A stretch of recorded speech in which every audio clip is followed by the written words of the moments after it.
to be a good chef. I will never be good. Until one day, she was cooking carrots. One of the carrots looked up at Chef Fiona and asked her why she became a chef. Why are you a chef anyways? Chef Fiona was reminded that she loved to cook because she wanted to make people happy. I just want to make people happy. The carrot encouraged Chef Fiona to be a better cook and showed her how to make carrots taste delicious.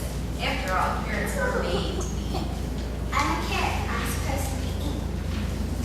The chef finally had self-confidence in the food she was cooking. Chef Fiona made a brand new carrot dish, and guess what? It didn't burn this time. However, Mayor Rosalie had heard what a terrible cook Chef Fiona was, and she was coming that day to shut the restaurant down.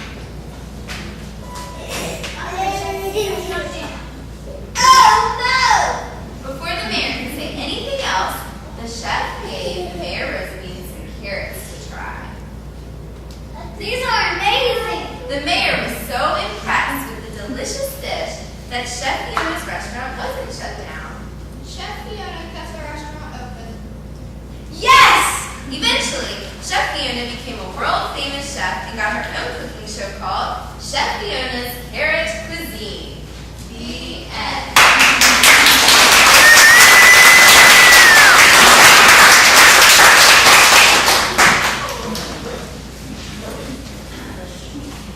Mega Girl was one of the most powerful superheroes Central City had ever seen. She was super fast, super strong, and she could fly with super ease. Unfortunately, she wasn't a very good superhero for one very good reason.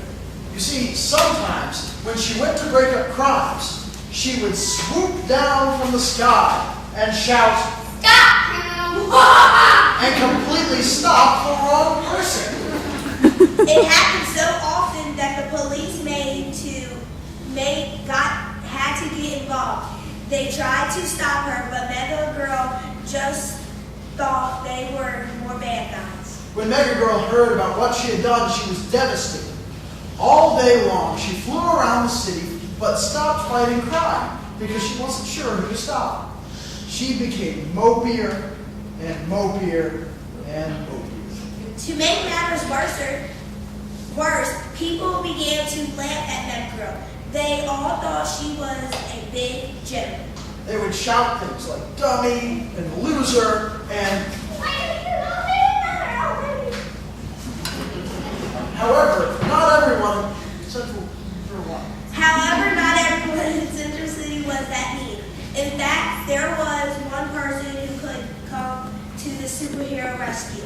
Yes, it was the neighborhood optometrist, Dr. Amber. I have a solution. This eye doctor managed to get the superhero to try on a pair of glasses. Mega Girl liked that she was able to see clearly with the glasses on, but she thought they made her look silly and she refused to wear them. There's no way I'm wearing these glasses. Just wear them for one day. Thankfully for all of Central City, Dr. Amber managed to convince Mega Girl to try out the glasses just for one day.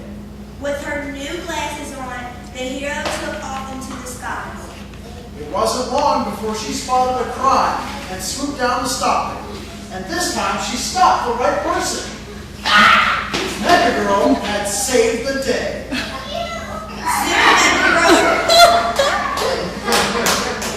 Soon Mega Girl was the most loved superhero in Central City, but she never forgot how her friend Dr. Amber helped her overcome her problem and made her a better superhero. The end.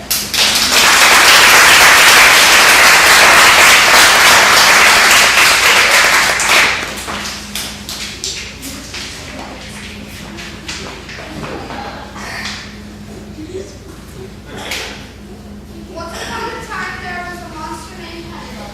Hi, my name is Monster Honeymots. This monster was no ordinary monster. Honeybuzz wasn't very good at scaring people.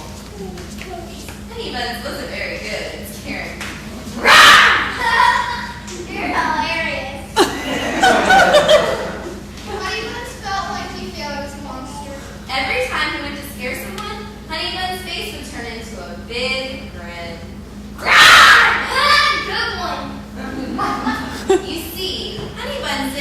sharp teeth like the other monsters. His teeth were flat. His brows always looked like smiles instead. The other mean monsters would make fun of him. What type of monster are you, Buffet? Honey Buns was really sad, but he still tried to scare people because that's what monsters do. He was walking along when he came up to a sand person with their back turned towards him. Rah! When Honey Buns did this, the sand person turned around and smiled back. The monster felt defeated once again. As the monster was walking away, the sand person stopped him and thanked Honey Buns for making her happy again. Wait! You made me smile and happy, didn't you? You're welcome.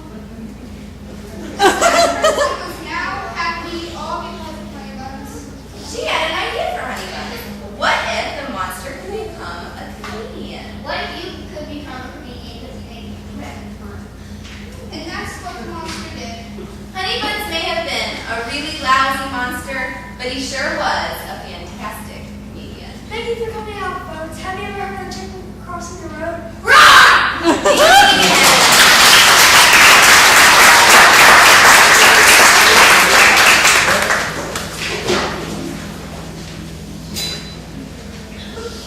Let us tell you a story.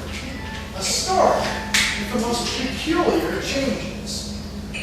It's about an inventor and her greatest invention, R12, or as she would come to be known, Artie. The inventor's name was Dr. Chloe, a mad scientist that built nothing but robots in all shapes and sizes. Then she used these robots to build other robots. Artie was built just like all the other robots.